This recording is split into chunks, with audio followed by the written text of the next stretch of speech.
Hello, I'm Joanna Coles. I'm the Chief Content Officer of the Daily Beast podcast, and thank you for your 3,000 comments from last week on David Rothkopf. We have, I am confident, someone who's going to provoke even more comments this week, Anthony Scaramucci. He's the financier, he's a political commentator, he's a podcast host, and of course, famously, he was the White House communications director for Donald Trump during his first presidency. He has a very successful podcast, The Rest is Politics, but he's got so many views about everything. If you ask Anthony any question, he's got a strong point of view on the answer. So let's get into it. Anthony, very pleased that you're joining us. I should say we're recording this on a Monday and you're in London. And here, of course, people are reeling from the news of President Biden's health diagnosis. He's got aggressive prostate cancer, which has metastasized to his bones. You've been in the White House. Admittedly, it wasn't for a long time, but you totally understand how the White House works. How realistic is it that President Biden, who was still in office only 4.5 months ago, wouldn't have known that he had a diagnosis of prostate cancer? Well, I'm going to answer it in two different ways. Okay, so I'm going to answer my honest opinion. I don't think it's realistic. And these tests, like the Gleason score, the PSA tests, and the things that we're doing now from a diagnostic perspective, if you told me, Joanna, that he had a very obscure, hard to understand disease, 1 out of 300 million people have it and they missed it, okay. But this is something that most men, unfortunately, are going to get before their lifetime is over, and he's an elderly man. So, and also he sent out some weird tweets last year that he sent out one tweet that said he was sick, and then they recanted the tweet, so I think that, so I don't think so, but I'm going to answer it differently now. So that's answer number one. Answer number two, forget about what I think. John Maynard Keynes, the great economist, was brilliant in the U.S. stock market and said, "Why are you so brilliant?" He said, "Well, it's not for me to judge beauty. I'm in a beauty pageant. It's not for me to judge beauty. It's for me to judge what the other judges think is beautiful." So that's how I pick stocks. And it's not for me to tell you. I'm telling you the other judges, the court of public opinion, 9 out of 10 people are going to answer the exact same way that I'm answering the question. So whether it's true or not, and whether if Joe Biden, 100% dead to rights, just learned about this stage 4 cancer yesterday, even if that's 100% true, it doesn't matter for the conversation, Joanna, because the people don't believe that, okay? And that's their reality, no matter what they're going to say. So, and I would be remiss in saying that my heart goes out to him. He served the country for 50 plus years. He lost his son. His son fought in the wars, the Gulf Wars. He lost his son an untimely death 10 years ago. So my heart goes out to him and his family, but I had an early copy of the Jake Tapper book. I have it here in my hotel room. Original Sin. Original Sin. I read it this weekend. If that is true, and if it is true, this is political Enron. This is a scandal as bad as Watergate. You can't tell me that you're taking oaths to the Constitution and you've got somebody now that is not capable of doing the job that he's in, and you're not removing him. Now, we had that experience with Woodrow Wilson about 110 or so years ago. When his wife, in fact, it turned out, was basically running the country. Exactly. So we've done it before, but we also know that it's wrong. And we set up additional amendments to our Constitution since then, the 25th Amendment. People said, okay, we don't want the Edith and Woodrow Wilson thing to happen again, so let's not do that. But there's a ton of willing accomplices here that have broken their oaths to the Constitution. And so, okay, you want to rail on Trump. I'm not saying you, Joanne. I'm saying you and the second person. A person wants to rail on Trump, no problem. Trump told 31,000 lies, according to the Washington Post, in his 4 years first term. He's on track to tell 40,000. I mean, he's like the Aaron Judge of lying. I mean, this guy's very consistent, going to blow out lies left and right. But this is a meta major lie. Okay, and again, I'm not trying to be whataboutism, but you're telling people that somebody is totally on it and he's not, and it comes out that you guys lied to everybody. It's just a really bad look for them. And it's consequential. I think they've created a real chasm of distrust, which has caused these polling numbers to be bad. Do you think that President Obama, who I know you were at law school with at Harvard, Yeah. do you think he's also guilty here too? Because yes, there are the advisors around Biden who were criticized, and we know who some of them were. But if you think of President Obama leading President Biden off the stage when they did one of the big fundraisers in Manhattan, not long before the debate, to what extent do you think the Democrats were really in the know? The important Democrats were really in the know here. Well, I think they were all in the know. And again, there's a legal, there's a spirit of the law, there's a letter of the law. President Obama's out of office. So he's not one of his cabinet members. He's a private citizen. But he's been president. I understand that. So the spirit of the law would suggest that he had a responsibility to tell his fellow citizens that a man he selected to be vice president, who probably 10 years ago could very capably do the job at age 81. And remember, Joanna, I want to be very sympathetic to Joe Biden. He's had tragedy in his life. They have studies when you have this level of tragedy in your life, the cortisol in your body, the stress in your body can also manifest itself as you're getting older. He's lost children, untimely car accidents. He lost his first wife in an untimely tragic car accident. He lost his son. There's a lot going on there. So I want to be sympathetic to him. But yes, I think Obama had a responsibility to tell us that President Biden was incapacitated, but he could say to you on this podcast, well, that's not really my responsibility. I wasn't sworn in. These other people were sworn in. Even staff was sworn in. But isn't there a moral responsibility when you're seen? I mean, and to some extent, it was hiding in plain sight, right? He was literally leading Joe Biden from the stage at Radio City at the big fundraiser they had, where they raised $25 million. So it was a very successful fundraiser. But it was clear that the president didn't actually know where he was supposed to be. Yeah, I mean, also, but in this book, Original Sin, George Clooney is quoted as saying, he stared right at me, didn't know I was. I have executives in New York that I've spoken to, longtime Democratic big-time donors. They've said that they've gotten a sheet of glass look from President Biden when they're talking to him. They have his cell phone number in their phones. They've known him for 30, 40 years. He doesn't recognize them. I would only say on that one that a lot of people in his position, or admittedly, there aren't that many people in the presidential position, but people who meet a lot of people, it's very easy to fail to recognize. Okay, I understand. But I mean, George Clooney is a big leap for me, though. True. Okay. And also he had been a big fundraiser, too. I want to ask you this. I'm going to push it back to you for a second. This little bit of whataboutism is going to go on now, right? Because now there are people out there that say Trump is slurring his words. He's walking with an unsteady gait. I'm going to ask you about this. Yeah, I'm going to ask you and then you ask me. But so here's the problem now. If it comes out in 2 or 3 years, the guy was demented in the White House, but we let it happen.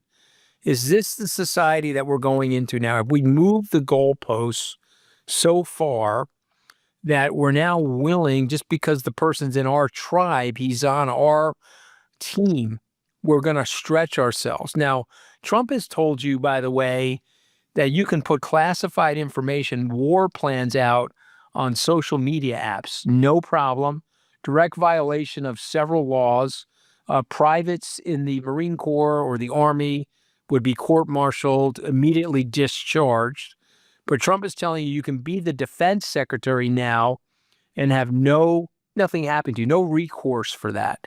And so is that where we are now? Have we moved the goalposts so far away from the neo-Victorian era in our country where we did things properly? Even people like Richard Nixon, caught red-handed, bows out and stays consistent with the Constitution. Or are we now going so far to the other side now that it's over? What do you say to that? Are we? First of all, you worked with Donald Trump during his first administration. Do you see a decline in him between Trump 1 and Trump 2? A little. I'm not in the Trump dementia camp, me. I'm in the You have Trump not is yet been diagnosed with Trump derangement syndrome. well, the Trump people do. I think I have Trump reality syndrome. I think I see him for exactly who he is and what he is, and I see the nefarious nature to him, and I see the madness to him, the smoldering anger to him. There's a lot of pain in that man that he wants to inflict on the society, and he wants to project that into the society, and he gets pleasure out of inflicting that pain on other people. And so the culture has swung into a populist movement. There's a lot of people that feel left out. When people feel left out, Joanna, they want other people to feel pain. He's become an orange wrecking ball for those people. He's an avatar for their anger. Okay, that you're going to smash the Daily Beast. Oh, great. You're going to smash Anthony at the Restless Politics US. That's great. You're going to take on Stephanie Rule, who's reporting about you accurately at MSNBC. Bruce Springsteen, you're going to go after Bruce. Come on, the boss. But I mean, you're asking, have we got to that point in the culture? The press is constantly pointing this out, right? Or the independent press is constantly pointing this out. And one of Trump's responses is to go after them. So we've seen him repeatedly go after Caitlin Collins at CNN, repeatedly go after ABC. He's certainly come after the Daily Beast. How does this, you were the White House communications director. What do you think about that policy for his relationship with the press? How is Caroline Leavitt doing? Well, okay, if you're a MAGA person, she's doing beautifully. If you're a realist and you're an objective person, she stains herself every day with the morose lies. But her assignment is to lie on behalf of the President of the United States, lie with shamelessness, lie with incredulity. And so that's what she's doing. She was an intern when I was there that summer. She was 18 or 19 years old, a confident, smart person. She's a talented person, but she's lying with impunity. Spicer was too Catholic for that. He couldn't lie with that level of impunity. He always looked disheveled and guilt-ridden when he was telling you that the crowd size was bigger than it was. I wasn't going to do that. That's one of the reasons why I got fired. Right. I'm a straight shooter, and you can stay young and healthy if you're honest with people. Ed Koch had a great line, Joanna. You're not giving me the cancer. I'm giving you the cancer. Meaning I'm going to tell you what's up and not hold back. She does some shameless things. So MAGA world thinks she's doing a good job. I think she's staying. She'll end up working at Fox News or something like that when this is over, and she'll be in an echo chamber of her self-righteousness. But she's hurting the country with the lies. Trump is hurting the country. JD Vance, the funny part about Vance and Rubio, see, they're not stupid, those two, right? They're both Catholics. So there's 50 million voting eligible Catholics in the U.S. 30 million of them have registered. If 5% of the 30 million are Orthodox Catholics, meaning they follow the Pope, they're going to lose 1.5 million votes, those two. You see, that's why they're flying back and forth to the Vatican. They know how close these elections are. And if the Pope turns on them as Father Bob Prevost turned on JD Vance as recently as 3.5 months ago and said, no, you're absolutely wrong in terms of the selective biases of your love. Jesus' love is universal. So these guys are flying back and forth. They don't want to lose the Catholic vote. And even if it's a sliver of it, right? So it's so contrived and it's so transparent. I wanted to ask you about Elon Musk. I wanted your impression of how he had done.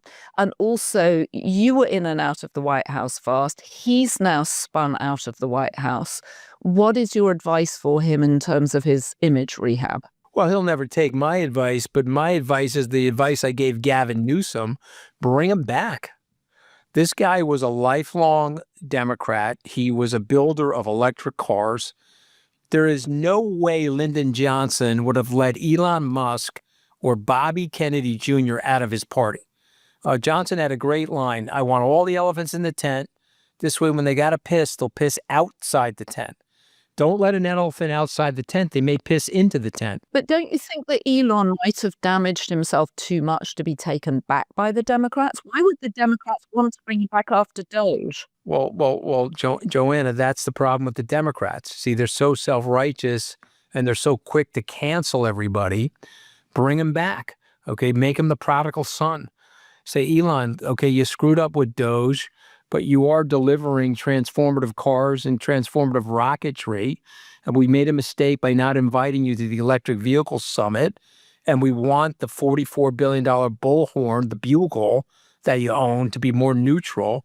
Come back into the party, refurbish your brand, and invite him back. The Democrats want to cancel everybody. You know, I was told by two Democrats. It's such an interesting. It's a brilliant. It's a brilliant piece No, of. but what the hell are you guys doing? Stop the righteousness and get into the common sense, real politics. Bring Bobby, whose family's lifeline. Come on, it's Bobby and Jack Kennedy. You're taking the son and kicking him out of the party, letting him work for Trump. What the hell's wrong with you guys? They wouldn't even take the guy's call. So are you now? Are you? I mean, have the Democrats taken you back? I know you've got. No, I'm not. I've never. First of all, I've been a registered Republican. I gave Obama money because we went to school together. Yeah, and you supported Hillary at one point. I did, but for the Senate, everyone says that. I've supported her for the Senate. Okay, but you supported Joe Biden and Kamala. Well, yeah, because my priority is my patriotism and love of country first over partisanship. I know how dangerous Donald Trump is. So I would like the Constitution to sustain itself. We probably need a few amendments and some refurbishment of the Constitution, but I don't want a Project 2025 destruction of the Constitution and an assault on our decentralized government because there's a bunch of right-wing loons. Why do you, or do you think the Democrats have learned from their sanctimony? I mean, you're completely right about the cancel culture. No, the Democrats are they're searching for a more perfect form of progressive socialism. You know, we didn't quite get the progressive socialism perfect. So Bernie and I are going to go out on the road and see if we can perfect it. And they're like, what are you guys doing? And by the way, Trump's laughing at them. Just so you know, Trump is laughing at them because he knows where the country is. He knows it's primarily a center-right country. You know what Trump once told me about his base? Can I tell you what he said? Go on. Okay. He said, you know, you guys on Wall Street are a bunch of imbeciles. I said, okay, why is that? He said, well, you're a social liberal and you're a fiscal conservative. I said, that's true. That's how I see myself. Socially inclusive, fiscally responsible. He goes, yeah, you're a dummy. You know what my base is? No, what's your base, Mr. Trump? My base is socially conservative and fiscally liberal. Okay, does everybody understand that? He understands his base better than you do and better than I do, frankly. And so they want a tighter restriction on abortion and they want unlimited government spending. There were placards and signs during the Tea Party revolution. Get your government hands off of my Medicare. Yeah, I remember that. Excuse me, that's a government program. Oh, it is? Okay, let me put the sign down. Well, and they're not in favor of gay marriage. And they're not in favor of gay marriage, which is a big problem for Buttigieg. Buttigieg is their most talented guy, perhaps, but he's gay. And that's going to be a problem for him in a general election. And by the way, I'll probably get canceled now that I said that, you know, but I don't care. I would vote for him. It doesn't matter to me. But I'm just being honest about the culture and the zeitgeist of the American society that we live in. And so if I were a Democrat, and I told Newsom this, have a summit meeting, get your act together, make your party open its tent, become pro-democracy, pro-Constitution, pro-America, and bring everybody in that's not MAGA. Okay, and this is what we did. We did this once before in the 1850s. We created a new party in 1856 called the Republicans. And the Republicans went after the Whigs that were abolitionists, and they went after the Democrats that were abolitionists, and they put them in the same party, and they killed the Whigs. They killed the Whigs. What did Gavin Newsom say when you suggested He was this? very honest. He says it was very hard to do. We have here are the moves. I'm right, you're wrong, I'm righteous. Move number 2, oh, you said something I didn't like? You're canceled. Can't go to my reindeer games.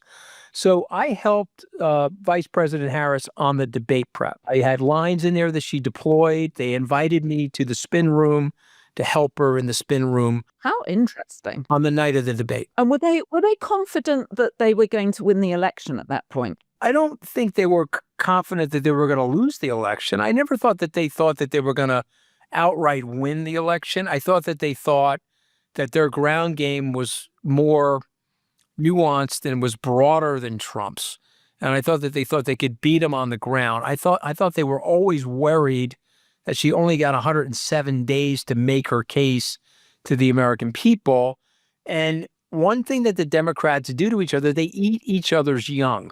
So when Hillary Clinton gets nominated for the presidency, the Sanders people, some of them go vote for Trump and some of them don't show up. The Bernie brothers. Yeah, they don't get the crossover voting. To Clinton's credit, she campaigned for Obama, and a lot of her primary voters in 2008 went for Obama. Okay, you know what the Republicans do? They move like the March of the Wooden Soldiers. Okay, okay, my guy's out. Who's your guy? I'm voting for your guy. Okay, and so you're not giving yourselves a chance if you're not willing to give the opponent that you lost to the crossover vote. Okay, so Anthony, you think that Pete Buttigieg can't probably get elected because he's gay? Who, when you look out across, I'm dead now, Joanna. That's going to be the headline that comes out of this. Scaramucci, there are many headlines that are going to come out. This guy, but I just want to clarify that. I like Pete Buttigieg, and I would vote for him tonight. And he's a very effective spokesperson. And I think he's their most talented person, and I would vote for him tonight.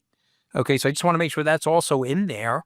I have no problem with him. I'm just telling you, as a political realist, having traveled into these areas, 71 campaign stops with Donald Trump, 30 years of presidential politics under my belt as a fundraiser or a media advocate, shaking hands with countless people, red people and blue people and purple people. It's going to be hard for him because there's a Christian conservatism, there's a Christian orthodoxy, there's literal interpretations that are going on in this country related to the Bible. And it's going to be hard for him. And by the way, I think it's unfair.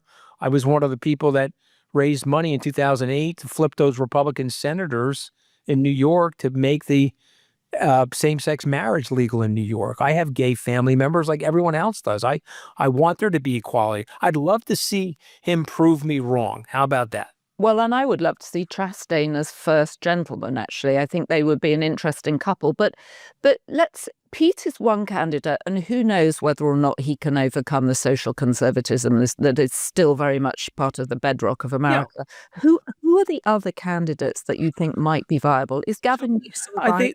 I think Gavin is viable. I think he is a attractive guy in so many different ways. Okay, I'm not talking about his physicality. I think he's got good messaging. He's a good governor. He runs, they give California and globalism need to fire their ad campaign director, and they need new ad campaigns, okay? The negative publicity around globalism is ridiculous. Who the hell won that narrative? Globalism has helped the society. It's made people richer. It's lifted billions of people out of poverty. Globalism, which is what our grandparents, our neo-Victorian grandparents like Atkinson and Marshall and Truman and Eisenhower, they wanted this for us. And it's been successful in taming the internecine tribal conflicts out there. This systemic rise of nationalism now, born from a lack of memory of the World War, is a problem for us. And good leadership would teach people how to cheat history, to remind them of the civic virtue of our unity, as opposed to using it as a political trope, our differences, which poor leaders like Donald Trump do. Right, and they lean into the America first. Yeah, they want to create hatred, and they want to divide everybody. This is stupid, okay? But secondarily, California. California is the fourth largest economy in the world if you took it out of the United States. You don't want to give Newsom any credit for that? Yeah, does California have, Jamie Dimon calls it blue tape because it's mostly inspired by Democrats. It's not red tape. They stop building. They have all these environmental codes that are useless and nonsensical. And they do need reform, and they need bail reform. But California is an amazing economic enterprise. And Gavin would be a very good president if he could win the presidency.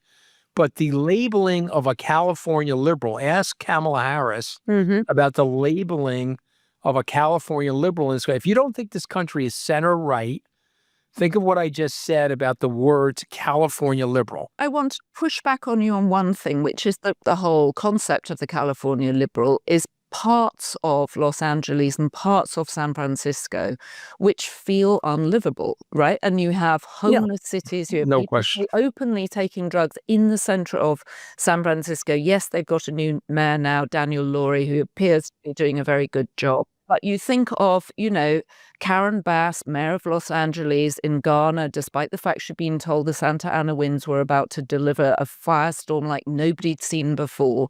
And you can see why people feel that Democrats have had control of California for the last 20 years. And it feels chaotic to a lot of people to live there. There's pressure on water, there's pressure on the climate, the cities there are places that you can't go. So I can see why California liberals have got the reputation they have. Listen, I'm stepping over homeless people here in New York, and I was outside the Knicks game the other night. It smelled like a skunk out there. I mean, we just got a nation of pot smokers. I'm not in love with the fact that I can't go into the local drugstore without having to get somebody to unlock the plastic to get me. So I got it. There's a And failure. that's democratic rule. I mean, we've had I understand that, but mayors, democratic governors. okay, but if you had, let me test this messaging on you, okay? Democrats have made a mistake. They overtipped, due to virtue and empathy on bail reform. They have to come back to the middle. Mhm. Democrats have overtipped on certain environmental measures and blue tape in California. They have to come back to the middle. But do Americans want more inclusion? Do Americans want a fairer, more aspirational, progressive society? Remember, the word progressive was started by a Republican named Teddy Roosevelt. Do we want that? And I believe that the answer is yes, we want that versus authoritarianism. We want that versus neo-populism that splits the country. The first name of the country is United. It's not the disunited states of America. There are ways to fix these problems if we stop bickering and we get in the middle. And oh, by the way, there'll be 5 things that I want that you will hate, and there will be 5 things that you may want that I will hate. But can we reach a consensus together, or should we tribally beat each other's brains in to the point where we run a $40 trillion budget deficit? We lose our standing with our allies.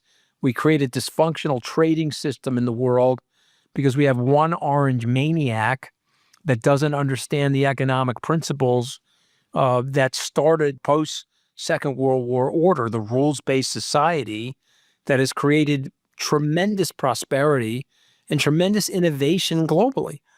So come on, guys. Come on. We're smarter than this. We're not smarter than this. Of course we're smarter than this. So who can take the Democrats to the place that you want them to go? Who can unite the party? Who can say we should bring back Elon Musk? We should include Bernie and AOC? I don't know, but I would say the Democrats do better with people in their 40s. Jack Kennedy, Barack Obama when he was in his 40s, Bill Clinton 46, Obama 47, Jack Kennedy 43. So you're saying Gavin Newsom's too old. What about Gretchen Whitmer? Well, listen, just, I'm probably dead. I mean, I'm probably going to get canceled now because of you, Joanna. He's already been canceled because of yeah, I've been canceled a few times. But this could be the big canceled because of yourself. No, this could be a big cancel. No, because you've provoked me to answer these questions truthfully. So this could be a big cancelization for me, which is fine. It's the second cancellation. Yes, it won't be the first time I've been canceled. I'd probably be able to come back from it. But let me just say this to you, okay? She's a very effective governor. Mm-hmm. She's a very effective administrator. She has no riz. You know what the riz is, girl? You know what the riz is? Charisma. She has no riz. Okay, forget it. Gretchen Whitmer has no riz. Interesting. She has no riz. Come on, you don't do this. Look at me. You don't do this. You don't cover your face when you're in the Oval Office. You put memes out after right, it. So who has got riz? I agree with you about riz. I agree with you. This is a celebrity competition at this point, right? Gavin's got riz, but Gavin's got to get off the Hamlet shit, and he's got to commit, and he's got to go hard at it. Buttigieg has riz, but, he's going to have to do what Obama and Jack Kennedy did. He's going to have to say, okay, I'm gay. It's not going to matter how I govern. Same way Kennedy said, I'm Catholic. It's not going to matter. Oh, by the way, if you haven't noticed, I'm black, and Jeremiah Wright is my reverend, and I don't give a shit, and that's not going to influence how I govern. And my middle name is Hussein. Yes, you're going to need that. Right, exactly. You're going to need that transcendental moment for Buttigieg, where the rest of the people say, you know what? I don't care what he does with his personal life, which I honestly don't. He's going to be a good administrator. He's a smart guy. He's great on policy. He's very thoughtful. And Buttigieg is a safe pair of hands where I believe he would. All right, so let me ask you one thing on Pete, which is a Newsom Buttigieg ticket. Okay, now the women will be mad at me for saying that probably, but I just think that if I were them, I would probably do something like that. Okay, I think that would be formidable. We had on the podcast last week David Rothkopf, who made the point that actually all the FAA problems, really it's unfair to leave at the door of Sean Duffy, the current Transport Secretary, that actually Pete Buttigieg, as the previous Transport Secretary, should have been figuring this out, should have been investing in the technology, especially which is the biggest airspace in the country. So that would hurt him in an upcoming presidential race? I mean, it's not going to kill him. Because again, listen, Trump has been literally shot at. Trump has been literally, convicted as a felon, and he he got there. So it doesn't matter. There's a feel here. Okay, and you think Pete and Gavin could be a winning combination? Possibly, yeah. Is there anybody else? What about Alyssa Slotkin that the party put forward to respond to Trump after the State of the Union? So she seems very capable. But do you know the number one thing you need to win the presidency? The number one thing you need? Name recognition. That's it. It's name recognition. I would argue she doesn't have quite enough riz either. She may grow riz, but right now it doesn't feel like but she doesn't have the name recognition, And so, look, you also remember, in fairness to Vice President Harris, at that time, she was running against the most famous person in the world. Hillary Clinton was running against a top 100 famous guy. Okay. But now he is the most famous person in the world. Well, he's not going to be running again. Do you think? No. I understand that. But I'm just saying, you got to understand what you're up against. These other guys are going to push themselves very hard in the next 3.5 years to get their fame and notoriety out there. If you had to put money on it right now, who do you think would be Trump's successor? Nobody in Trump's cabinet is going to be Trump's successor. That's my prediction. What a brilliant observation. Because he's going to see them off, right? Yes, he's going to put them all in the wood chipper. He's going to disgrace every one of them. You ever seen that scene in Fargo? I mean, he put Vance in the wood chipper twice so far, and Vance is walking around with any feet because he chopped up his feet. We're only going to pardon the nonviolent J6ers. Right, Trump gets pissed. He's like, I'll show you. And he's then like yells, the boss from hell. He yells at Vance. He's the boss from hell. Everything you say, he undermines you. Yes, he has to. So Vance is Pence, so he's going to become irrelevant. Rubio is going to become irrelevant because he's lost the plot. He has no principles, and he's completely disingenuous. So, and he's lost his soul at this point. Yeah, any politician that could come in there would just cut him to ribbons. It's not going to be Chris Christie. It's not going to be Haley. It'll have to be it could be a Youngkin. Glenn Youngkin, right? Or could it be Donald Trump Jr.? So I don't think it, by the way, he is very popular with MAGA, but I don't think he's going to cross the Rubicon into that realm of the political world.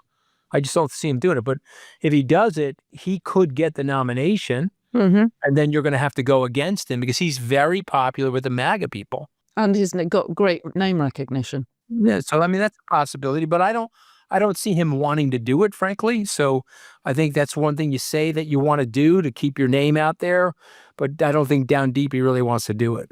I have one more question for you on politics. I just wanted to know, when you're in a room with Donald Trump, what is everybody sort of against each other?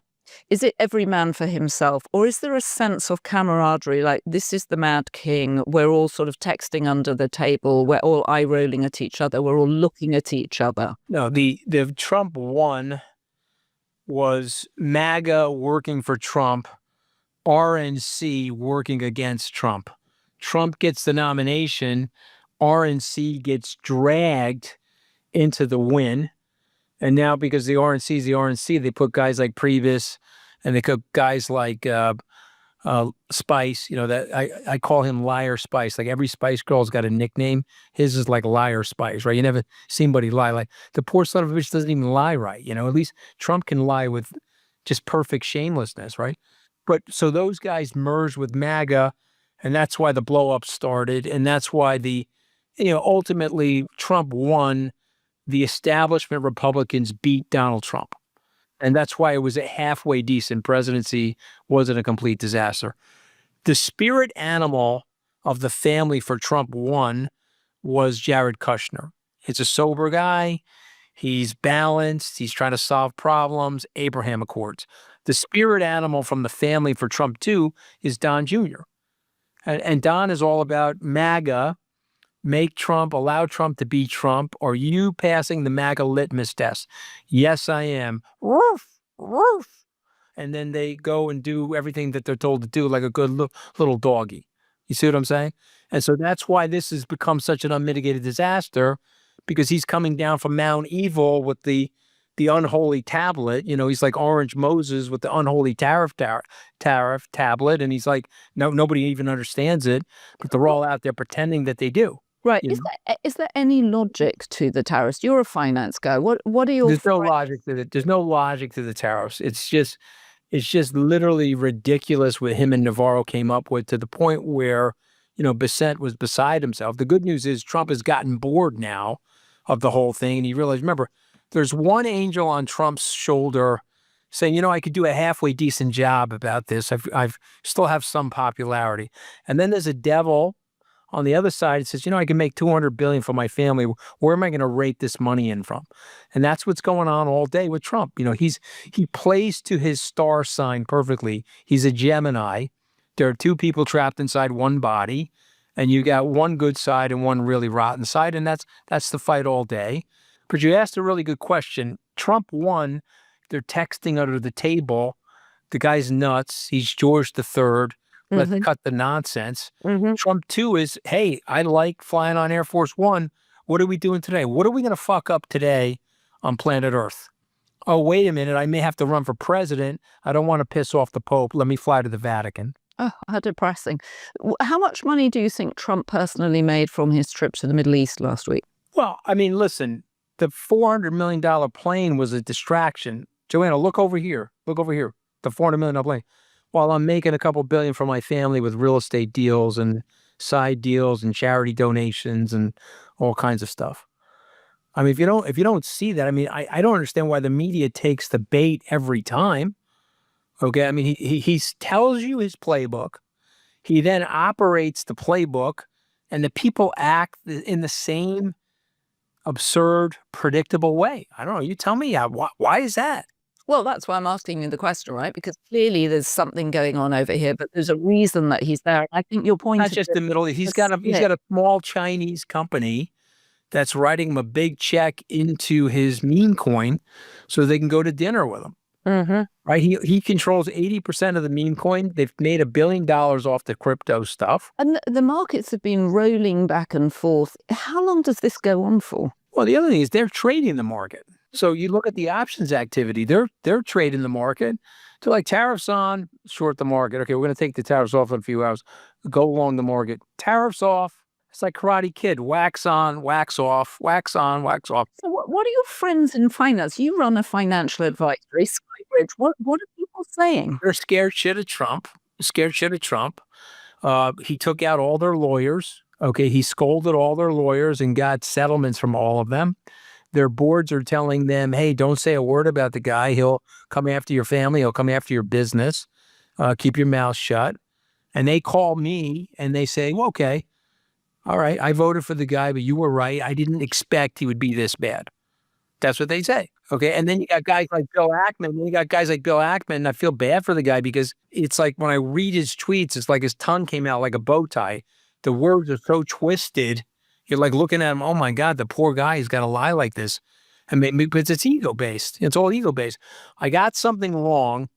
Rather than say, hey, I got this wrong, the guy's a maniac. They try to pretend that he's not, and then they're making pretzels and bow ties with their tongues. And you're a very good example of someone who went from being a supporter of his, or certainly working for him, to being No, he's a big supporter. I'm not. okay, I'm but not. you're an I'm not. outspoken critic I'm of not him now, embarrassed and of you're my life. still right. Yeah, and you're I've come still from nothing. I've come from nothing. I've made some good decisions in my life and some bad decisions. You know, my wife hates Trump almost as much as Melania hates him. And I'm talking that's like way up here. I mean, it's incredible amounts of right. hatred. And she didn't want me to do it. I almost got divorced over it. I had this conversation with you and Gay Talese that one day at the universe or the paddle tennis club, wherever it was. I'm not proud of the decision, but I own the decision. I saw him as potentially helping the people I grew up with. I thought he was going to help them. I got it wrong. And then I tried to stay loyal to him after I got fired. I was loyal to him for 2 years after I got fired. It became impossible. I love my country more than I'm a partisan. I'm a patriot first and a partisan second. I'm sorry. I can't allow somebody to do this without calling it out. Anthony, my point is you were a staunch supporter of him. You went to being an outspoken critic, and guess what? You're still standing. You still have a business. You're still operating. In fact, you're more successful than ever. You've got very strong points of view of it. Why is everybody so scared of him? Why can't people push back? Okay, so I mean, there could be something to the fact that he knows that he attacked my wife on Twitter, and he knows I'm a New Yorker. I would never tolerate something like that, and so they more or less leave me alone. They know I'm not interested in political office. They know I'm a political pundit and a business person. Okay, I'm not at a big money center bank. If I was at a big money center bank mouthing off, I think they would come hard at me. They come hard at Springsteen because he controls a slice of the culture. You see what I mean? A big money center bank, they'd go hard. Right, but Bruce Springsteen also goes straight back at Trump. I mean, Right. what is it about Well, I mean, that they well, feel because they he's an can't? he's an artist. See, I love him because he's telling you, I'm an artist. This is what I feel. This is the love I have for my country, and I don't care. Okay. And so it's like I say to my wife, I'm named after somebody that landed on Normandy Beach 81 years ago, Mm-hmm. my Uncle Anthony. Right. Now, he was decorated as a World War II veteran, won the Purple Heart. Okay. Got not the Congressional Medal of Honor, but the Silver Star. He got the Croix de Guerre from France. And he was, I mean, I don't know, he's a role model. If he could fight for the country, I'm going to fight for the country. Why aren't business people more able to stand up to him? They're afraid and they have equivocated. Joanna, I could have easily gone back to my job, kept my mouth shut, gone to the Hamptons, hung out, not been on the Daily Beast podcast, and just relax. I could have done that. Or I could say, hey, this is not right. I got to where I am because of the Constitution, the flat, decentralized nature of the government. I'm talking to you from London. You have a monarchical structure here and you have a class system. I know. That's why I moved to America. Okay, but as the results of which the country went hard left. Okay, because the country went hard left because the people said, hey, I can't get ahead. They're qualifying my accent. I'm from Bethnal Green. They won't let me get ahead.